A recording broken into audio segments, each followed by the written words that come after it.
વડોદરા શહેરમાંથી એક ચોંકાવનારો કિસ્સો સામે આવ્યો છે। ગોત્રી વિસ્તારમાં રહેતી મહિલાએ પોતાના મકાનને પરપ્રાંતીય ડિલિવરી બોયને મકાન ભાડે આપ્યા બાદ બંને વચ્ચે સંબંધ વધતા ડિલિવરી બોય ઇમોશનલ બ્લેકમેલિંગ કરીને મહિલા પાસે ખંડણી અપહરણની ધમકી આપતા મહિલાએ પોલીસમાં ફરિયાદ નોંધાવી છે, જ્યારે પોલીસે આરોપીની ધરપકડ કરી હતી।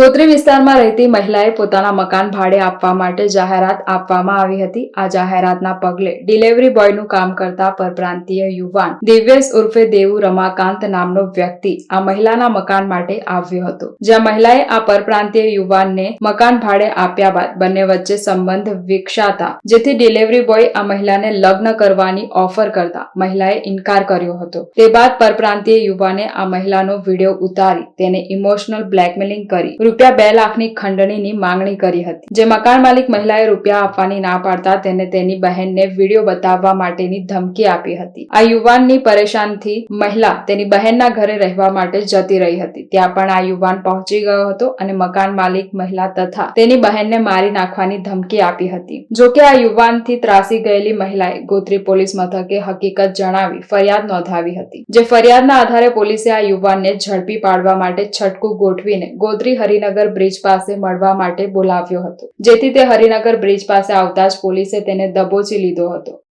તારીખ 19/5/2025 ના રોજ ગોત્રી પોલીસ સ્ટેશનમાં ખંડણી અને અપહરણ લગતો એક ગુનો દાખલ થયો છે, જેમાં હકીકત એવી છે કે જે આરોપી જે છે દેવેશ ઉર્ફે દેવુ રવિકાંત, રહેવાસી શ્યામ બ્લોક, ગાંધીનગર, દિલ્હી, મૂળ રહેવાસી વિકાસ કોલોની, ભાગ 3, પક્કાબાગ, ઇટાવા, ઉત્તર પ્રદેશ, જે ઓગસ્ટ 2024 અહીંયા બરોડામાં માર્કેટિંગ બિઝનેસ માટે આવેલ અને એ પોતે ભાડે રહેવા માટે ઘર શોધતો હતો। એ દરમિયાન આ જે ફરિયાદી બેન છે એમણે પોતાનું ઘર ભાડે આપવા માટે જાહેરાત આપેલી। એ જાહેરાત વાંચી અને એ ત્યાં આવેલ અને ફરિયાદી બેન સાથે સંપર્કમાં આવેલ।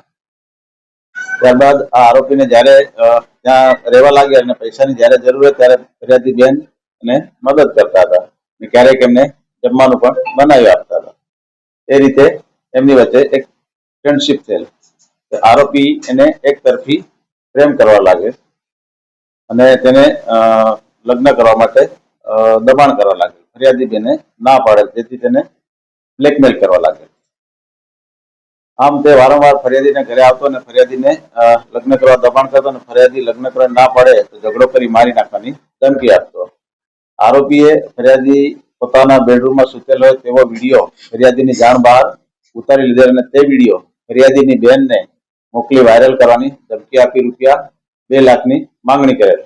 આમ છેલ્લે ઘણા સમયથી આરોપી દિલ્હીથી આવી ફરિયાદી બેનના ઘરે જઈ બળજબરી લગ્ન કરવા દબાણ કરતો અને રૂપિયા માંગતો અને ફરિયાદી ના પાડે તો ઝઘડો કરી જાનથી મારી નાખવાની ધમકી આપતો હતો। આમ આ આરોપીથી ફરિયાદી બેન કંટાળી તેની બહેનના ઘરે રહેવા જતા રહેલ તો આરોપી તેની બહેનના મોબાઈલ નંબર ઉપર કોલ કરી તેની બહેનને તેમજ તેના પરિવારને પણ જાનથી મારી નાખવાની ધમકી આપતો હતો।